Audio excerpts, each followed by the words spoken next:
တရုတ်စကားပုံလေးတစ်ခုရှိတယ်တဲ့အဲ့ဒါကဘာလဲဆိုရင်တစ်နှစ်စာယင်းနှီးမြုပ်နှံခြင်းနဲ့ဆိုရင်စံစဘာပေါ်မှာယင်းနှီးမြုပ်နှံမှာတဲ့10နှစ်စာယင်းနှီးမြုပ်နှံခြင်းအသီးအနှံတွေပေါ်မှာယင်းနှီးမြုပ်နှံမှာတဲ့တသက်စာယင်းနှီးမြုပ်နှံခြင်းနဲ့ဆိုရင်တော့ပညာရေးပေါ်မှာယင်းနှီးမြုပ်နှံချပါတဲ့ဒါလေးကတော့တရုတ်စကားပုံပဲဖြစ်ပါတယ်ကျွန်တော်အနေနဲ့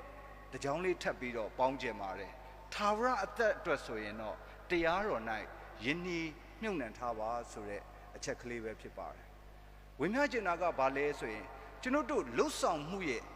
နောက်ဆက်တွဲမှာဘာရှိလဲဆိုရင်ကျွန်တော်တို့ရရှိမဲ့အကျိုးရလဒ်ကိုကျွန်တော်တို့တွေဟာမျှော်ကိုးတတ်ကြပါတယ်အ ਨੇ ဆုံးတပားသူကိုကူညီရင်တောင်မှပဲကိုယ့်အတွက်အကျိုးရလဒ်ကကိုယ့်ရဲ့အတွင်းစိတ်ပျော်ရွှင်တာ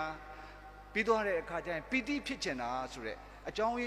ရင်းခံတစ်ခုရှိနေတယ်ဆိုတာကိုကျွန်တော်တို့တွေ့ကြရပါတယ်။ဘာကြောင့်ဒီနေ့ဒီအကြောင်းအရာလေးကိုဝေမျှရလဲဆိုရင်ဒီကနေ့နှုတ်ကပတ်တော်မှာ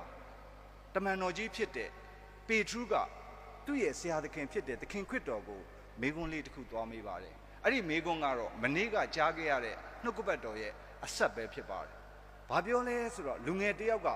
သခင်ခရစ်တော်ရှေ့ကိုလာပြီးကိုရောတဲ့ထာဝရဒုက္ခချမ်းသာရအောင်တပည့်တော်ဘာလို့ရမလဲလို့မေးတဲ့အခါမှာပညတ်တော်တွေကိုလိုက်လို့ပြောတဲ့အခါမှာဒီလူငယ်ကကျွန်တော်မွေးလာကစားတဲ့ကနေတိတက်တဲ့အချိန်ကနေစပြီးပညတ်တော်တွေ၌မွေ့လျော်ခဲ့ပါတယ်လို့ပြောတဲ့အခါမှာသခင်ခရစ်တော်ကဘာပြောလဲဆိုရင်မင်းမရှိတဲ့ပစ္စည်းဥစ္စာတွေအကုန်ရောင်းပြီးတော့ငါနောက်ကိုလိုက်ခဲ့လို့ပြောတဲ့အခါမှာအဲ့ဒီလူငယ်လေးကဝမ်းနဲ့ကြေကွဲခြင်းနဲ့သခင်ခရစ်တော်ထံပါကနေဝေးသွားတယ်ဆိုတဲ့အကြောင်းအရာလေးကိုမနေ့ကကြားရပါတယ်အဲ့ဒီကျမ်းစာရဲ့နောက်ဆက်တွဲကတန်ပေထူးက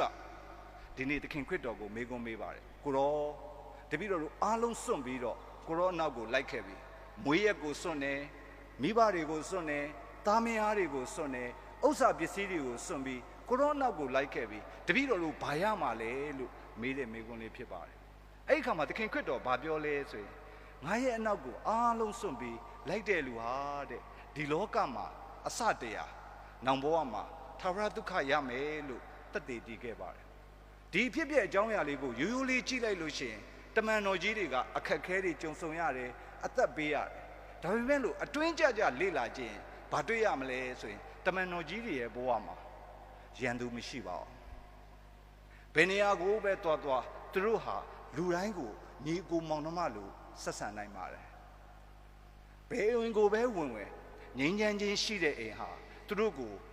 လက်ခံတဲ့အိမ်ကြီးဖြစ်ကြပါတယ်ဘယ်နေရာကိုပဲတွားတွားသူတို့ဟာအဲ့နေရာမြေပေါ်မှာပျော်ရွှင်ခြင်းနဲ့အသက်ရှင်တန်နိုင်ပါတယ်သို့တော်ညာလည်းပဲအခက်ခဲမရှိဘူးလားဆိုတော့အခက်ခဲရှိပါတယ်ကျွန်တော်တို့လွယ်လွယ်ကူကူနဲ့ကြည့်ရမယ်ဆိုရင်လွန်ခဲ့တဲ့နှစ်ပေါင်း2000ကတသက်တာထဲမှာ3နှစ်လောက်ပဲရှင်သန်ပြီးကြိုးစားခဲ့တဲ့